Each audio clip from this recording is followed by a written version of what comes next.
The demon that is YouTube. The most chill you could ever talk about YouTube. But I love YouTube. I love YouTube though. Let's go ahead. I mean, let's go ahead. Yeah, we'll go ahead and get started. Why not? Would you like to introduce yourself? My name's Brad Jones. I play the Cinema Snob on YouTube on a channel called Stone Gremlin Productions. I'm also affiliated through Channel Awesome as well that has people like the Nostalgia Critic on it. And I run my own site too, that's thecinemasnob.com.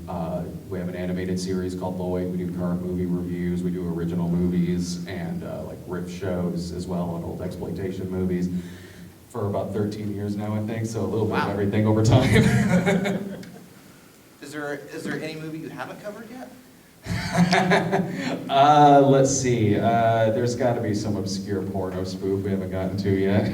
I don't think we've gotten to the Dragon Ball one, surprisingly. I'm RealBreakingNate. You can just call me Nate if you want to. I've been doing YouTube for probably about, I think this is my, 5-year anniversary, I think. Currently, I think, not that numbers matter, but 256,000. I keep a very close watch. About 256. Numbers do matter, yes. About 256,000 subscribers. I mainly do Pokemon. I'm a huge Pokemon fan, and I kind of incorporate it with vlogging and just very positive attitude. It's a very family-friendly channel, and I just keep it very positive and fun and just relaxing. You know, I think the thing I think about Pokemon is everybody has like a Pokemon story. Everybody's like related to it somehow. Whether a family member collected it and they remember going around to the stores trying to buy everything, or they played it themselves, or they used to play it. I just feel like everybody has a Pokemon story, and I just love to share it. You don't have one? I don't have one, sorry. Not one? Not one. That hurts my feelings. I just want to burst your bubble a little bit. It bursted just a little bit. Hey, you have a booster pack for this man to open. I don't have a booster pack with me. It's all about humbling us. Well, I guess I'll just leave then. Bye, that's it. It was really a 45-second panel. No, but that's what I do, because it's my number one passion. I've probably interviewed somebody who's voiced a character on one of the Pokemon shows. How's that? Oh, okay, yeah. All right, so that's my story. Okay. Your world do you can- think you've interviewed anybody? Like, you know? I would have to check their IMDb because I don't think I talked specifically about that show, but I'm sure they were on. Okay. At least one of the voice actors I've interviewed has contributed in some way to Pokemon. I've got some of them on my channel too. They're very nice people. Okay. Anyway.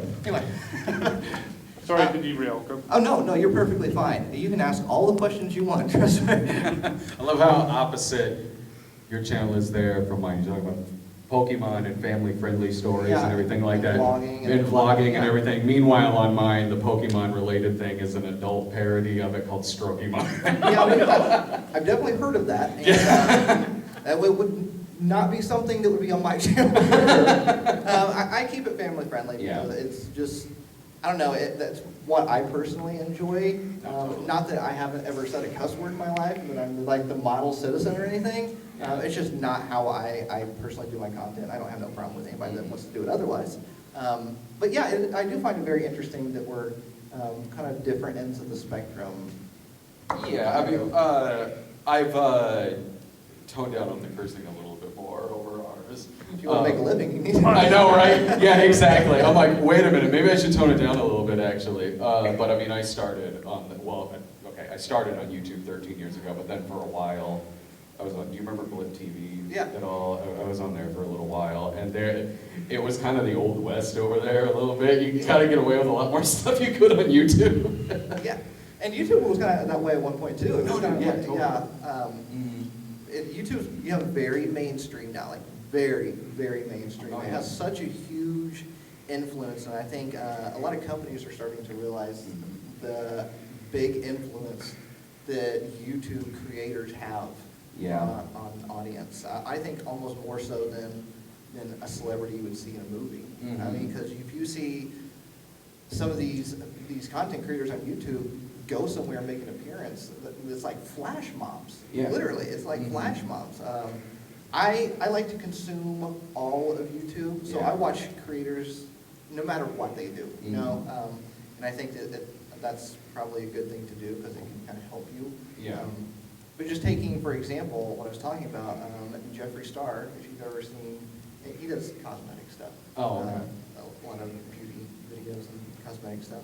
But he made an appearance at a mall, and like the entire mall was Yeah. filled up with people. Mm-hmm. And it's just crazy the amount of influence that Yeah. these content creators have.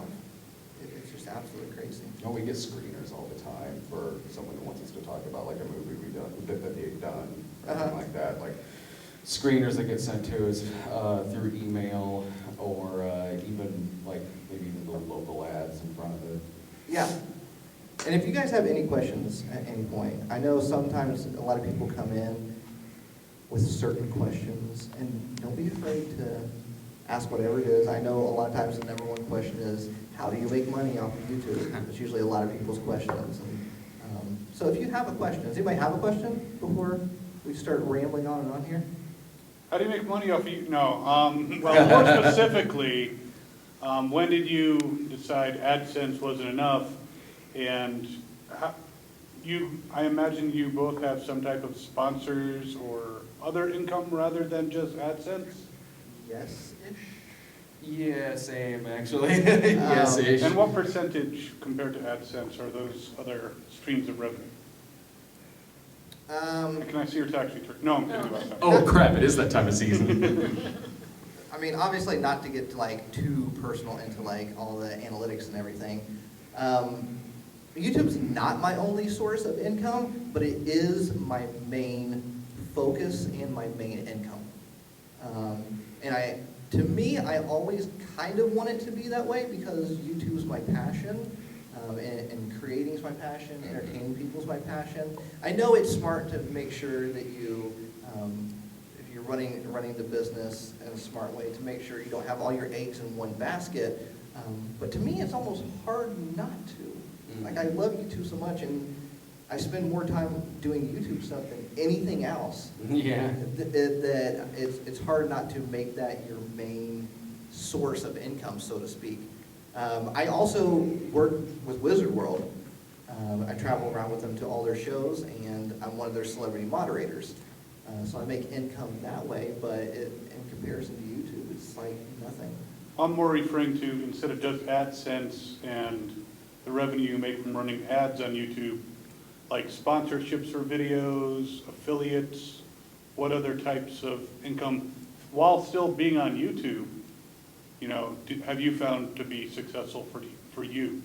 A lot of people use Patreon as like an extra source of income for like perks, like early advanced videos, or maybe early access to some DVDs that are put out. I mean, yeah, my primary source is YouTube as well. Do you do Patreon?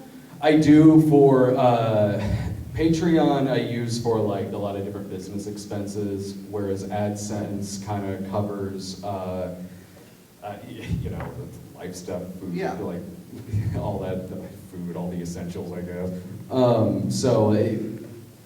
AdSense is largely for that. Then Patreon I do for business reasons, and then there's other things too. Like we have a lot of DVDs that we have out, so we have like merchandise stores. is a big thing. Yeah. And one thing that I think a lot of people always think that if you start a YouTube channel that you have to wait a while to do merchandise. A lot of people think that you need to be big before you have merchandise, but you really don't. If you have 100 subscribers and you make your own T-shirt and 2 people out of 100 buy that T-shirt, Yeah. I mean that's income that's going to funding your YouTube channel and your dream essentially. So it's different for everybody. Some people make a lot of money off merchandise. Some people make a lot of money off of Patreons. Mm-hmm. Others make barely anything off of it. No, yeah, totally. Because I know several people who do YouTube as well, and for me, Patreon is a small percentage of that, and that goes to like I said, business expenses and other people who work on my site with me. Whereas the primary one is YouTube, and I know people where that's the opposite. Like really, like AdSense, it might be kind of small what they make on there, but they make everything from Patreon. I think it's really where you want to put your focus. If you want your Patreon to be your breadwinner, so to speak, put all your focus into Patreon then. I think, like I said, it's just going to come down to where you're going to want to put your focus at. If you want to be a very sponsored-driven channel, then put your efforts into going out there and finding sponsors and getting them to sponsor your videos, and you'll probably make more money doing that than off of AdSense. So it really, really honestly just depends where you want to put your efforts into. And I put most of my efforts into creating content. The AdSense, it's what, sometimes the sponsorships can be a little bit of a hassle because they want you to do so much stuff. You are so right. And they're like, you know, they want to send you like, hey, we'll send you a chair or what, you know, a gaming chair or something like that, you know, but we want you to make a 10-minute video and we want you to have this placement, this placement, this placement, and do this, and this. Dude, It's like, yeah. I don't want it that bad. Yeah, like we want to send you 100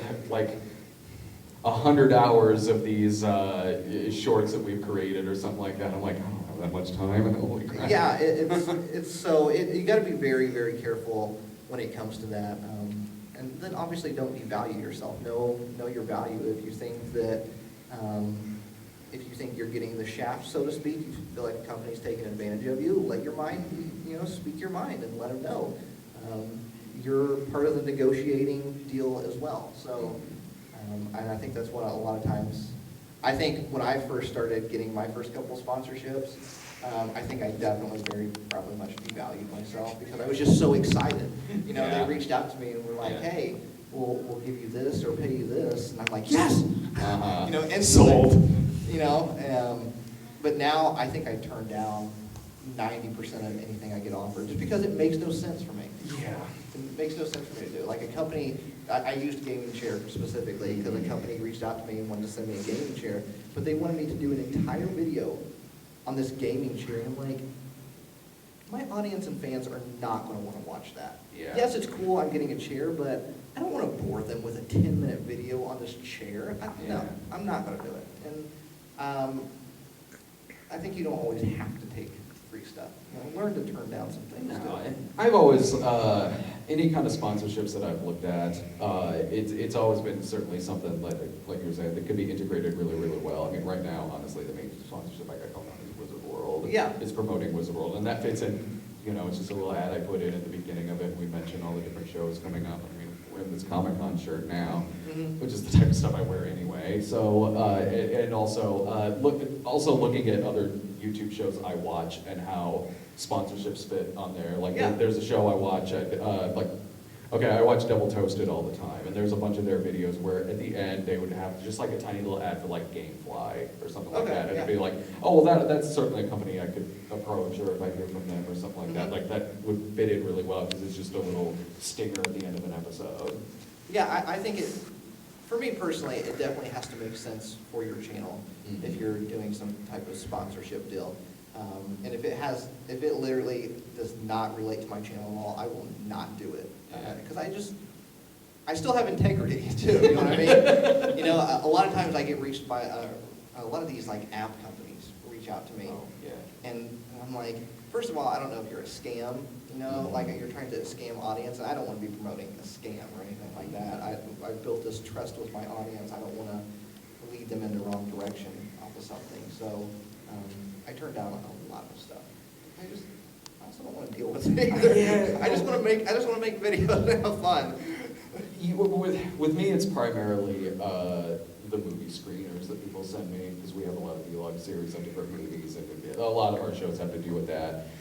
And it's kind of the same, we'll sit there and talk about a movie and everything, but a lot of times it is like, is anyone going to watch me talk about this? Yeah. And it might be some I was going to watch me talk about this hard drama about football or something like that. Yeah. But here's a good example actually. The other 90% of the time, it's something that I'm at 5 movies a week. I don't know if I have time to watch this, or even if someone would watch me talk about it. But then there'll be the one where I'm like, okay, this one I'd like to check out. So I got a screener the other day there's a mockbuster, which is when a smaller company does a kind of a rip-off movie of a popular blockbuster coming out. We got one sent the other day it's called Pet Graveyard before Pet Cemetery comes out. It's like a hairless cat on the cover with red eyes. I looked at it and I'm like, okay, it's Caught my attention. Yes. You got me. You have my curiosity, because I wrote back and I'm like, all right, I'm interested in this. They're like, here's the link for it.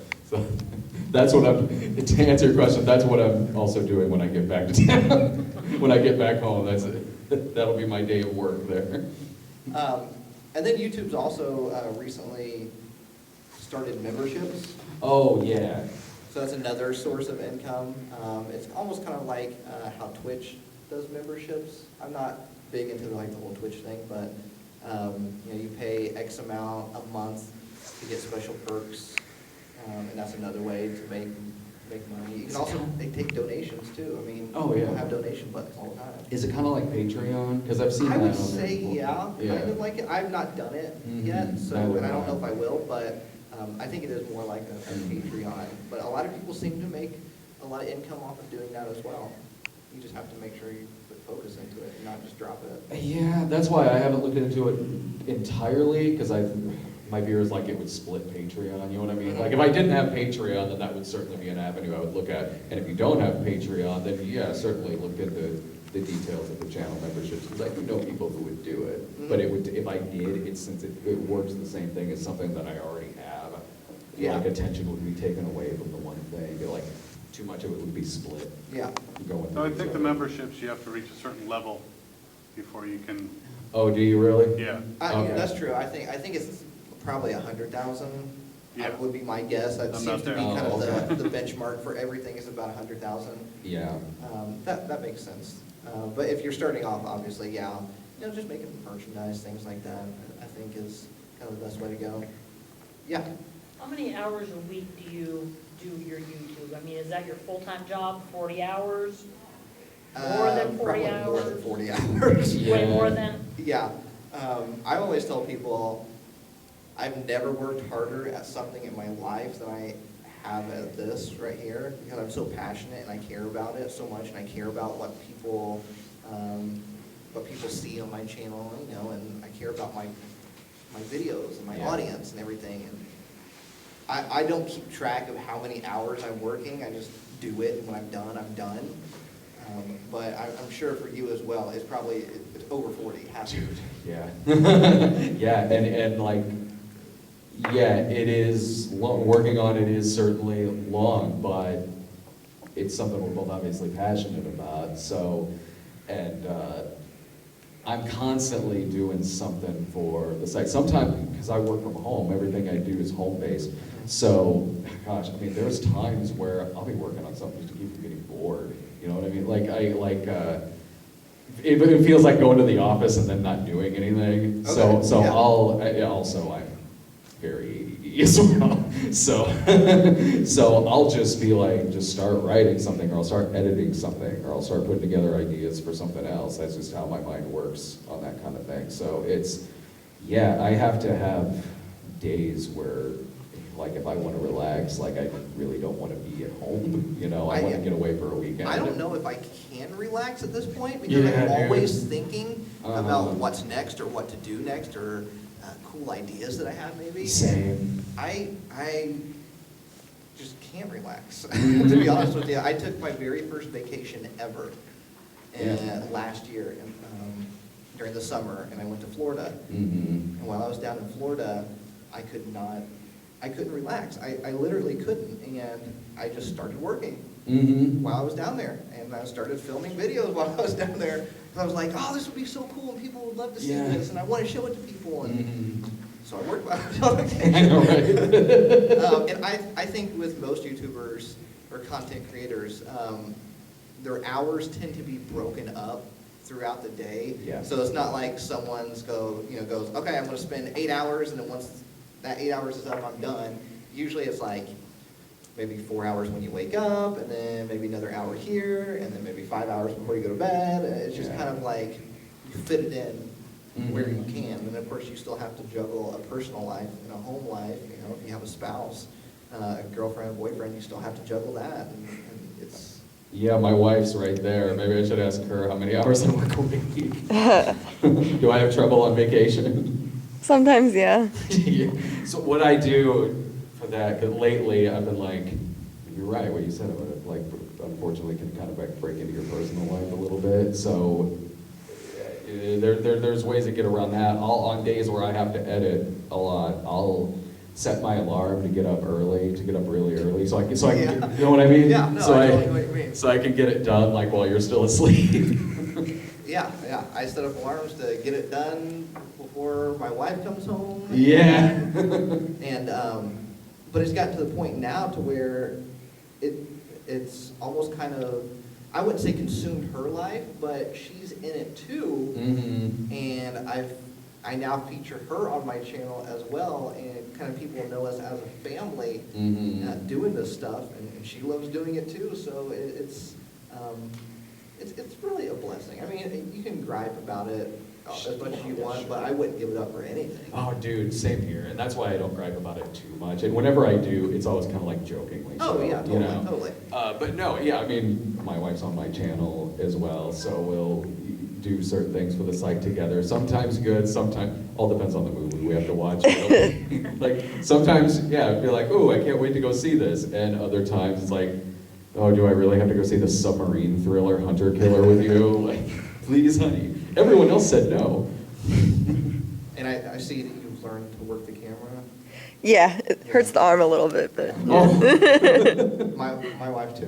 Yeah. She's learned to work the camera. She's awesome. She's amazing. And I'm so lucky to have her. So, Want a tripod? it's fine. As a gift. No, to borrow. Jeez, I need it. You want to try almost it? some- It's okay. differently, I almost don't like tripods. Same. Yeah. I enjoy, like, I don't know, just like filming myself, even if it's just with my phone, and or maybe my wife's filming me, or I'm filming my wife. It's just, there's something just more organic about it to me, and that's just personally how I like it. Some people prefer the tripod way, and that's perfectly fine. But I don't know. You just had brought up the tripod. I came across my mind. And I actually agree. Like my main show, the Cinema Snob, is the camera's on a tripod, but that's No, just like totally. Like if I film something at home, I'm not gonna say, "Honey, can you Hey, you hold come the in camera here for Yeah. 3 hours while I do this?" I'm talking about this ET porno. You mind holding this for me? No, like, yeah, something like that, totally. But yeah, like I've directed a few movies, and whenever I do, it's typically handheld because that's what I prefer. Like I kind of like that guerrilla style a little I do bit. too. I think it's fun and neat. It's almost, if you're holding the camera, you're almost seeing the person's point of view. Yeah. And not just a tripod. Mhm. I like following the person and Yeah. seeing what they're seeing essentially. Mhm. Sorry, I keep rambling. We both keep rambling here. So. Is that mainly what you film with for your channel, is your phone, or do you have? I film a lot with my phone, and a lot of people seem to be really surprised about that, but the phones are amazing. Amazing. They're better than probably 75% of handheld cameras on the market. It's way better than the camera I'm using to film this right now. So I have an iPhone X, whatever, X, Mhm. X, whatever. And I use it a lot when I go out and about. The video looks great, the audio's great. It's amazing. And it's just so easy. But I do have a DSLR that I use. I also have a vlogging style camera that I use as well. Just kind of when I'm in the mood to hold. Yeah. No, we live stream from our phone. Yeah, and live stream from your phone. Yeah, and we live stream from our phone, and you're right about the quality. The quality is way better, and also you see like the chat screen like next to it and all of that. The one thing I noticed with a phone is the autofocus on a phone is just like super fast. Oh, dude, yeah. If you try to use like a camera, you can tell when it's trying to autofocus. Yeah. But if you use a phone, boom, it'll do it in a heartbeat. Oh yeah. I look at that, and I look at something I shot 10 years ago, and I'm like, Yeah. day. Like looking at the old things, like looking at an 8mm reel of film. And you'll probably like, if you really get into doing content creating, YouTube, all that stuff, you'll probably go through a lot of cameras because you're gonna want to trial and error essentially. You're gonna figure out what works best for you, what fits your style, because all cameras are made differently to fit somebody's style out there. What was the first thing that you shot on? A laptop. Oh, really? A laptop camera. Yeah, mine was, this is 13 years, this is around when YouTube first started, so it was like mini DV tapes. Oh, yeah, Yeah. I remember those. What advice would you have for people beginning a YouTube channel? One thing that people don't like, I say this a lot to people, is one thing that you should notice as well, that is important to make a living off of, is to also pay attention to watch time. A lot of people will kind of base everything on strictly views, which yes, of course, that is very important, but so is watch time. Like, you can have significantly less views than something else, but make maybe equally as much in revenue based on huge amounts of watch time. We have a lot of success in that because we do a lot of live streaming, movie reviews, and gaming as well.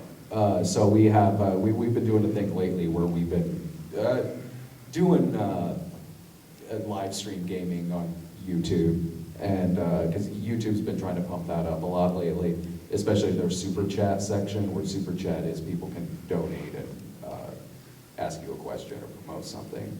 So we'll make, the views on that will be significantly lower than like our main show, but factoring in heavy watch time on it, which will be quite a bit from people watching it live, and also the super chat, it'll make as much as something that's got 10 times the views that it does. So you can really, if you're worried that you might not get as many hits to start out with, focus on how long people are watching your stuff. And live streaming and looking into the super chat as well has been something that's been successful for us, and even some people I know who are kind of starting out with it. I don't think though that you can do super chat to reach like 1,000 subs maybe. Oh, do you really? I think you have to be monetized, and there's other possible requirements. To use the super chat? Yeah. Okay, well, Yeah, I they mean, definitely changed a lot of rules. Since, oh, did they really? Since, since I know Yeah. I've started and since you've started, Oh, definitely yeah. there's been a lot of rule changes. Dude, when I started, this was at the beginning of YouTube, so it was like no video could be longer than 10 minutes or Yeah. something like that. So it was, yeah, there's been a lot of changes since then. But still, even then, watch time is still really important for that. I would ask you, so you asked me that question, I'm gonna ask you a question back. Why do you wanna do YouTube? Because it's one of the things I'm actually passionate about. Okay. You know? So, the good thing is you didn't say you want to be famous, you want a lot of money, Yeah. so you're already doing good. You're passionate about, making videos, maybe making people smile or something like that. So you're already in the right mindset. And my advice would be to always make sure you have that mindset. Keep that mindset. If you get super famous, and you're at 10 million subscribers, still have that same mindset that I want to do this because I'm passionate, not because I'm enjoying the money that I'm making or I'm enjoying the fame that I get from it. Do it because it's something you love, something you're passionate about. And I know that's a very sappy thing to say, but it is. I think a lot of YouTube is 10% physical and 90% mental. Yeah. So you really got to make sure it's something that you really want to do and that you're really going to put a lot of work into it, because most likely things are not going to work out at first. I know when I started YouTube in 2014,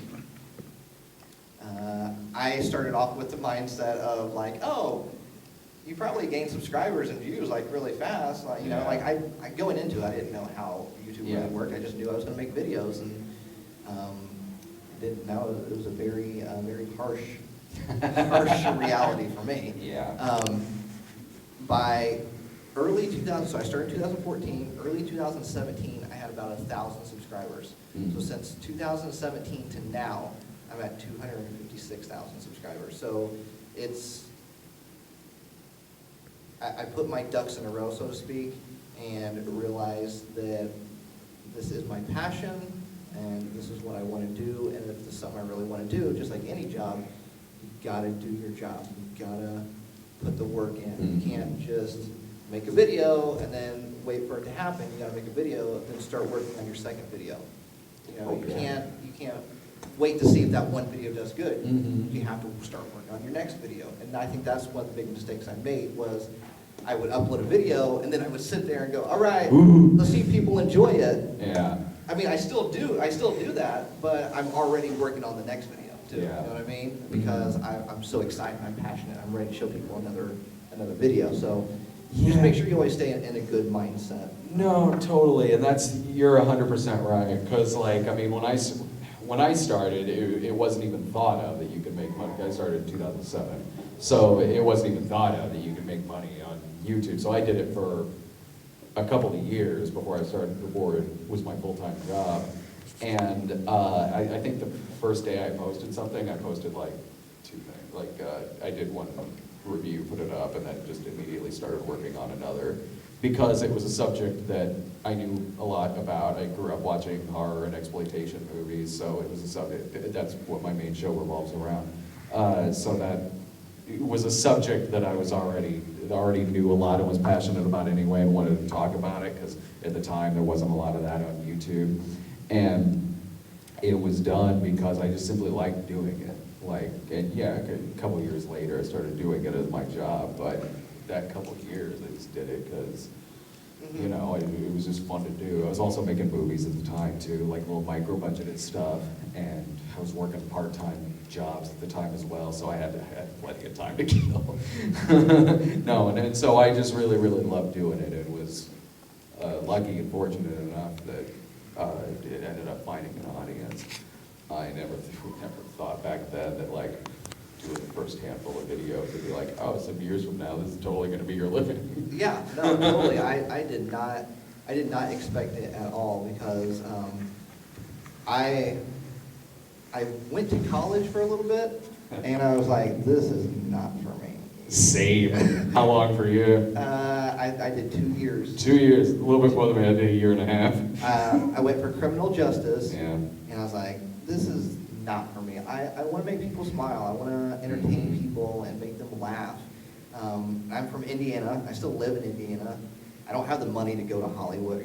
Hollywood is kind of a stereotypical thing. I don't have the money to go to LA or Florida or New York or anything like that. So I had to figure out how to do that, still being in Indiana. And I was like, well, let me try doing YouTube. And then I think when people start off doing YouTube, they don't know exactly what they're going to do. They just know they want to do it, and they have a passion for creating something. Because when I started YouTube, I didn't start off doing Pokemon stuff. Because I thought, who wants to watch me talk about Pokemon and have fun with Pokemon? And then I eventually did one video, and people loved it. Yeah. I'm like, oh, so people really do care about me talking about this. And it was obvious. I'm very grateful because it's my #1 fandom, so I'm very happy to talk about it all day long. But I think it'll take a while probably for you to find your way. I know the big thing right now is gaming. Is that what you want to do? Video games? Halfway. Halfway? It's hard to break into. It's It really is. oversaturated. But if that's what you're passionate about, you totally can make it happen. Yeah, I totally think you can do it, but gaming is definitely a harder thing to get into just because so many people are doing it right now. Same with movie reviews too. The genre of that and the genre of gaming as well. But again, it's all about if that's what you, like you said, like if that's what your passion is and that's what your knowledge is. One thing I see a lot of is someone trying to start out on YouTube, and it's not so much that the topic that they're talking about is something that they're knowledgeable of, but the thing that they're a fan of is, so they're kind of trying to mimic that a little bit, and they typically don't have much success doing that because again, they're just sort of just trying to copy something else, but they don't have that, they don't have the knowledge of it or the passion of it that the more successful channel does. There's nothing wrong with being inspired off of something else, obviously. Everything's inspired. Oh off yeah, something. totally. Everything. Yeah. TV shows, movies, or directors, writers are all inspired by something they've watched in their life. Yeah, that graveyard again. So don't think that you're ripping off an idea unless you're literally doing it exactly how they did it. Yeah. It's okay to be inspired by somebody, definitely, because everybody's inspired by somebody. Yeah. And I weirdly just now remembered, my first video I ever did was me. I had just bought a bunch of DVDs, and I was going through the DVDs, and I was giving my reviews on the movies. And I just now remember that. Oh, really? It's kind of weird, yeah. Nice. You can't watch it on my channel right now. Did you take it down? It's just private, I think. I don't know if I Yeah. took it down or not, but it was just very like cringy and just. Oh yeah, there's a bunch of old stuff I've done that aren't public. Like no one needs to watch this. Anybody else have any questions about anything? Anything when it comes to YouTube, content creating, social media, anything? I know you have something. Somebody has something. How do you get your wife into stuff that you like? Okay, that's not. That would be 2 doors down. I have no. Is that a panel that's going on? There's speed dating down there. I had said, you know, here, watch this, and we're watching like Angry Video Gamer, we watch some Snob, and I go, I kind of want to do stuff like this, Mhm. and I can go get my buddy Matt, because he's kind of a jackass, so we could have fun doing it. And she just looked at me and was like, this is the stupidest thing I've ever watched. I'm not doing it. I'm not getting involved. I don't know what advice to give you on that because that's more of like But, I mean, she's not that mean. a marriage She's like, topic. and like you guys, we all have wives, and it seems like they just kind of like followed you, and it was like, okay. well, I would definitely say they, at least for me, I don't know about you guys, but my wife didn't follow me at first. She was very happy that I had a passion of doing something that I loved. I don't think at first she quite understood why I was like, why are you making videos about Pokemon? Like why do people care to watch that? But as I kept doing it, and the more she saw I was doing it, and the more she saw that I loved what I was doing, and I loved the audience that was watching, she kind of understood it more. Over time, time had to pass. It wasn't 1 week, it wasn't 2 weeks, it wasn't months. It took a while, and I think after a while she kind of went, "You're right. And I want to be in this with you." So I think it does take a little bit of time. But that's not for everybody. I can't say that advice works. As long as she don't have to deal with anything Star Wars, she don't like Star Wars. And that's how some people are. If some people aren't interested in something, they're just not interested in it. Because there's plenty of things that I like that my wife doesn't like. There's plenty of things that she likes that I don't like. And I just can't get into them. Yeah. Everybody's different. I wish I had a better answer for you. Yeah, like I try to give you the best answer I could. Because yeah, it was after we were married that my wife appeared in a video with me, and Same. yeah, and now it does feel like it's something like, okay, we have this together, Mhm. it's something we can do together, because we go to movies and talk about them anyway, and even some of the movies that we would go see, that me and someone else on my site would go see, depending on the movie sometimes. Sometimes my wife Laura would still be with us just to go, and we'd still talk about it afterwards, but then it kind of morphed into joining that particular show as well, because that particular show works, for us to sit there in the car after we watch something silly and we talk about it naturally like we would even if the camera wasn't in front of us. But I mean, that works for us doing something like that together, because we could spend time together, and even while I'm technically working. But that show, like you said, that show, it works for that, whereas maybe another one maybe Yeah. wouldn't necessarily.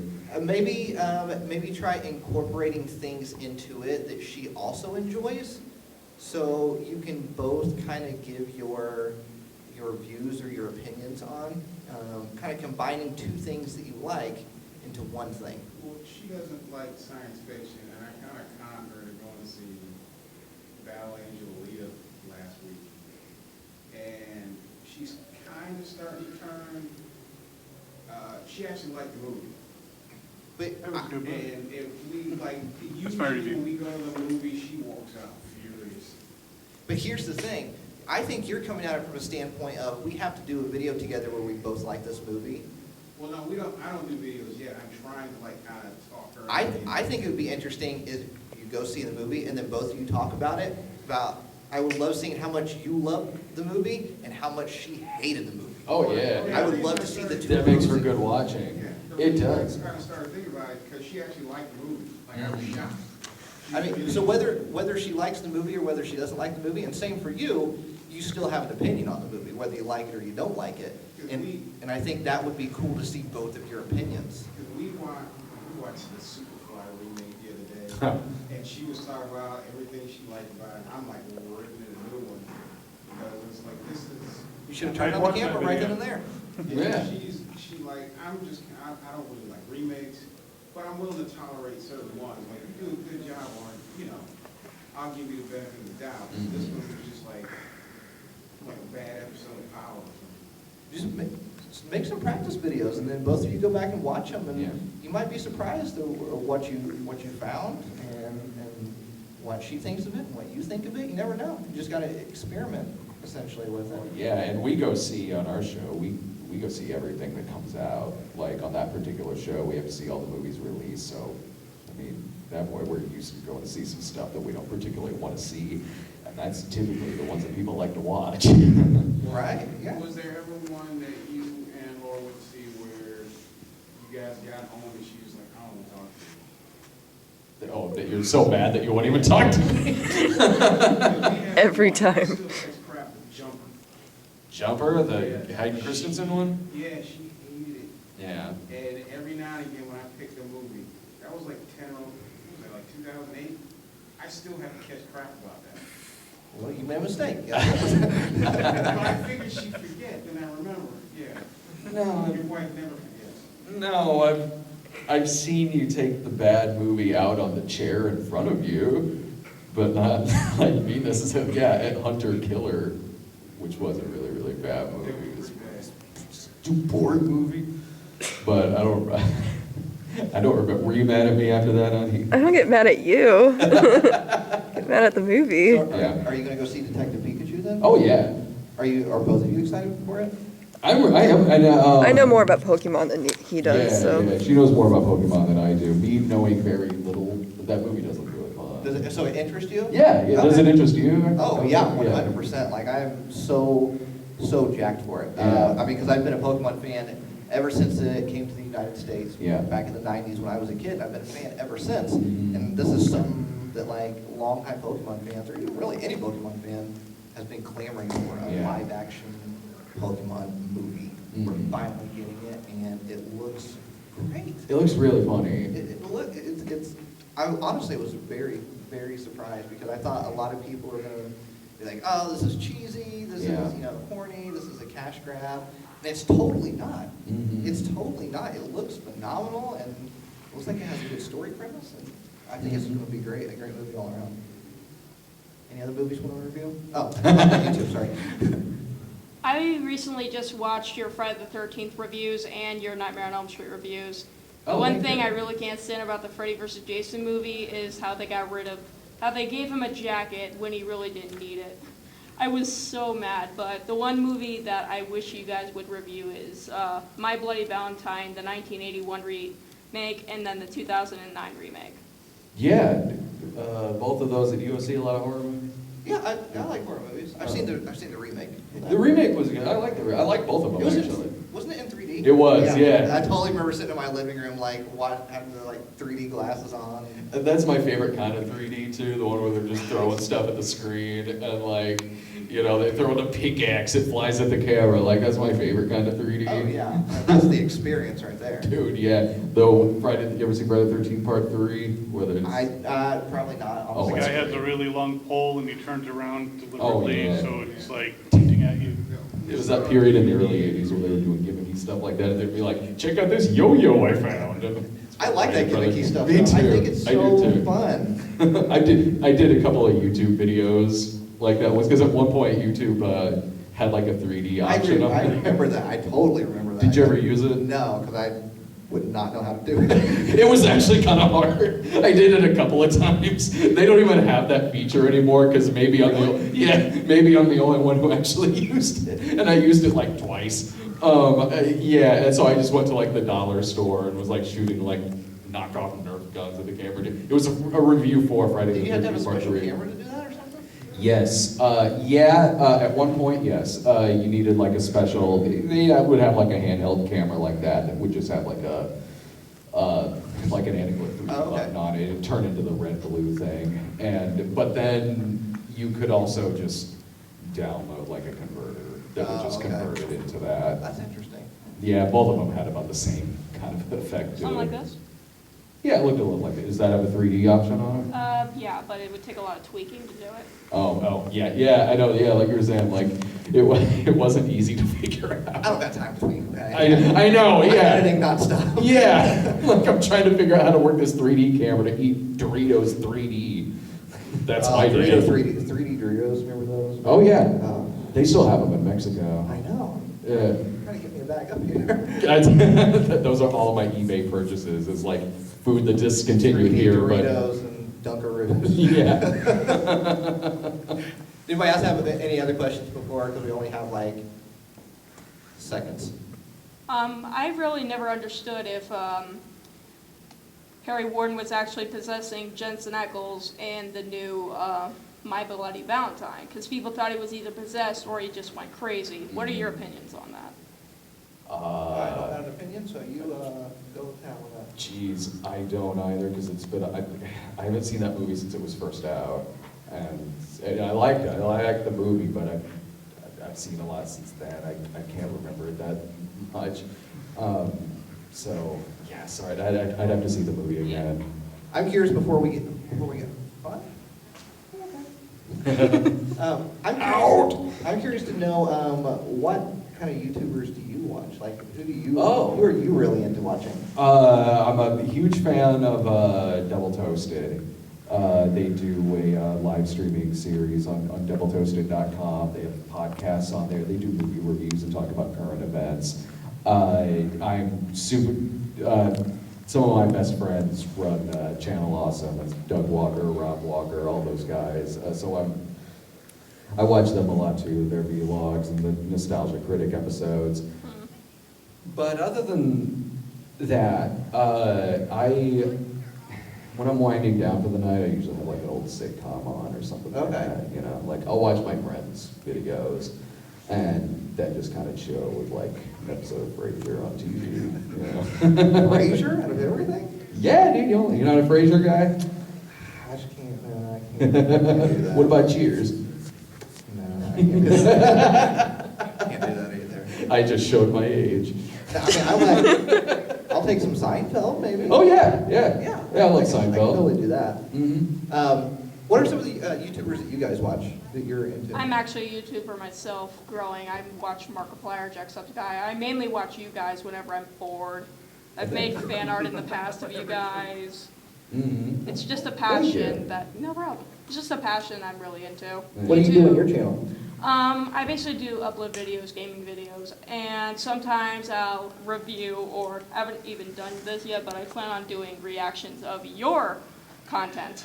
Oh, cool. What's your Like- channel name? Carly Alpha. I'm a very small YouTuber, but I'm glad to be where I am. There you go. That's Yeah. the right mindset right there. No, it is So, very perfect. positive. You're enjoying what you do, and that's what matters. That's what matters. Any other? I do art videos because I'm an artist, and that's what I'm thinking about is on YouTubing, because people like to see the creative process of how Yeah. you get there. I just haven't, and I do a lot of stuff on Procreate, and it automatically records it, so you can Are there timelapse it back. any art YouTubers that you watch?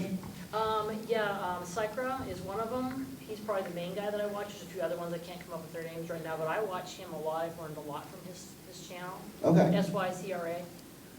He does a lot of tutorials, and I really like his stuff. So there's several different people but he's the main one. One of my really good friends who started off doing YouTube the same time I did is actually an art YouTuber, and she goes by Super Ray Dizzle. Okay. And check her out. Highly Okay. recommend her. She is phenomenal. Okay. Super 8. Super Ray Dizzle, Okay. R-A-E, Okay. and D-I-Z-Z-L-E. Okay. All right. So check her out. I highly recommend her. Okay, I She's will do super that. awesome. All right. Thank you. What kinds do you usually watch? Like I said, I consume everything. I love watching, as long as you can give me some entertaining content and you're genuine, I will definitely watch you. But I love Shane Dawson, Jenna Marbles. Oh, yeah. I mean, like OG, like Yeah. those are Oh, OG dude, totally. YouTubers right there. Shane Dawson, Jenna Marbles. Cinemassacre. I forgot to mention yeah, Cinemassacre. I love Cinemassacre, Cinemassacre. Boogie. Yeah. 298, when it comes to like gaming stuff. Mhm. I'm literally just like all over the place, and I'll watch anybody. Just like I said, as long as I can tell that they're having a good time, Yeah, I'll dude. have a good time with them. Game Grumps, another really good one I like a lot. One that's like, I feel like he should be he should have like millions and millions of subscribers, and I love watching his stuff so much, is Adam the Woo. I don't know if you've ever, he just like goes around to like these road attractions and just like abandoned places. Really? It's just so like relaxing and enjoyable to watch. That sounds like something I'd like a lot. I Yeah. would dig that. Oh, yeah. if you upload a video about an abandoned shopping mall, I'm there. Oh, dude, yeah. I agree. am in the rabbit hole. I will watch abandoned retail Yeah. stores all day long. Mm-hmm. Like going through an old K's merchandise mart or something like that. Yeah. Yeah. Oh, yeah. I agree. And you know, it doesn't have to be abandoned. If you tell me you're doing a video and you're just going into like a Kmart, I'm like, awesome, yes, let's go into a Kmart. Let's go do a venture. I didn't even know those existed anymore. Right? And so, yeah, I can get sunk into the YouTube rabbit hole Yeah. very easily. So yeah, I guess that's about all the time we have. Because I think our 5 minutes is up. But you want to plug your stuff? Yeah, I am at youtube.com/stonedgremlin productions. You can follow me on Twitter at the Cinema Snob and on the cinemasnob.com. I'm also on Channel Awesome as well. Instagram on there as well, the Cinema Snob as well. I got probably a few things I can't remember. But our main channel is Stone Gremlin Productions on YouTube. Yeah, so make sure you check him out. And I'm RealBreakingNate. You can obviously find me on YouTube at youtube.com/RealBreakingNate. All my social media is RealBreakingNate. If you're into Pokemon, if you've never been into Pokemon, like you, just check out one video, see if you get hooked. Just one. It's a very fun, positive environment, which is what I like. But check that out. I'm here all weekend doing other panels. Doing the Pokemon game show on Sunday, doing the Nerd Off tomorrow. I'm moderating some celebrities tomorrow, so if you didn't Which join ones? me during this panel, Which ones? sorry, you're gonna have to. Sean Astin, Okay. Chad Michael. Oh. Chad Michael Murray? Yeah, Chad Michael. I Nice. tried to think of the last Hopefully they don't name. Henry Winkler you. Do what? Hopefully they don't Henry Winkler you, because I was in Philly when Oh. Henry Winkler, and you were just sitting there the entire time watching him with everybody else. I Did not moderate a thing. love Henry Winkler so It was much. an awesome panel. He is a phenomenal person. People ask me all the time, who is your most favorite person you've ever interviewed? I hands down always say Henry Winkler, because he's just such a nice guy. Such a nice guy. Years ago. Do what? He was here a couple years ago. He is really nice. He is Yeah. incredibly I just nice.